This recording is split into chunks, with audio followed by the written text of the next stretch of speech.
Nashville Fairgrounds Speedway will not be part of next year's NASCAR schedule, so come to terms with that now.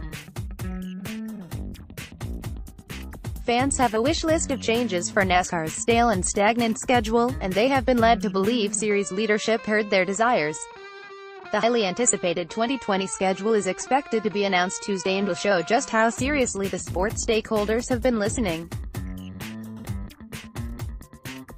A vocal majority has called for more short tracks, more road courses, dirt racing and basically anything new at all to a never-ending 38-race schedule.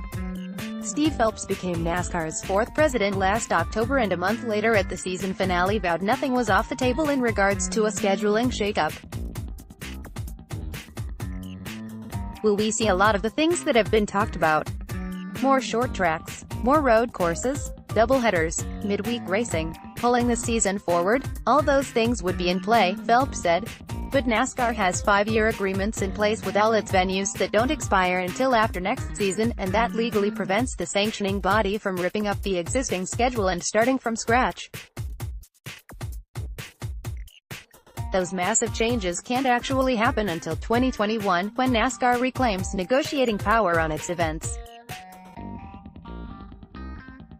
So what will be released for next season is a collaboration involving NASCAR, track operators and the television partners that strikes a balance of freshening up the schedule within the existing rules and regulations of swapping race dates. Fans may have mixed reactions to the final result.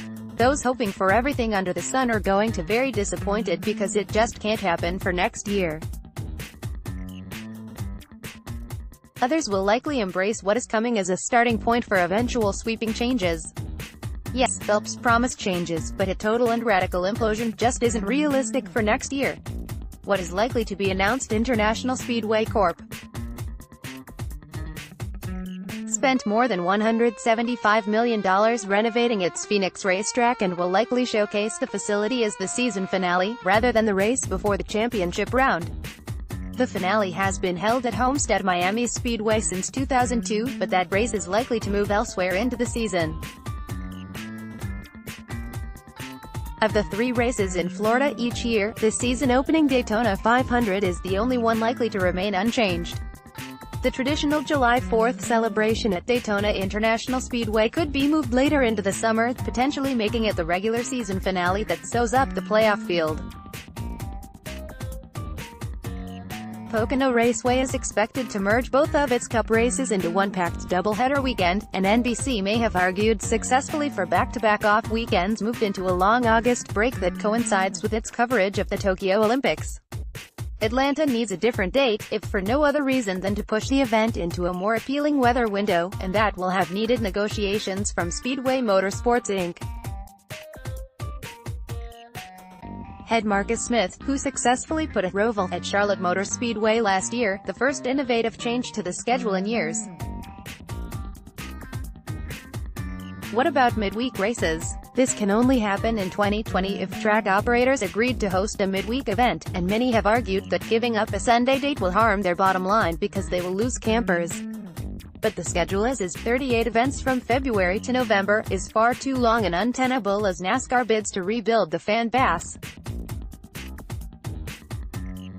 Teams want a break and a chance to take their own summer vacations, and drivers have been among the loudest in asking for midweek events.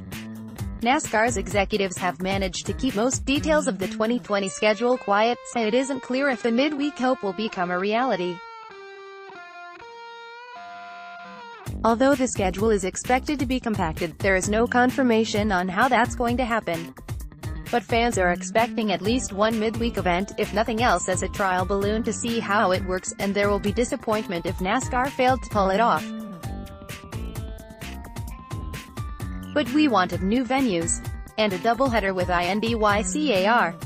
IndyCar made its debut Sunday at Circuit of the Americas in Austin, Texas, and NASCAR fans want to see stock cars on the picturesque road course. They also want the Cup Series to race on dirt at Tony Stewart's Speedway in Rossburg, Ohio, and return to historic Nashville, a 0.596-mile short track that hosted NASCAR from 1958 to 1984.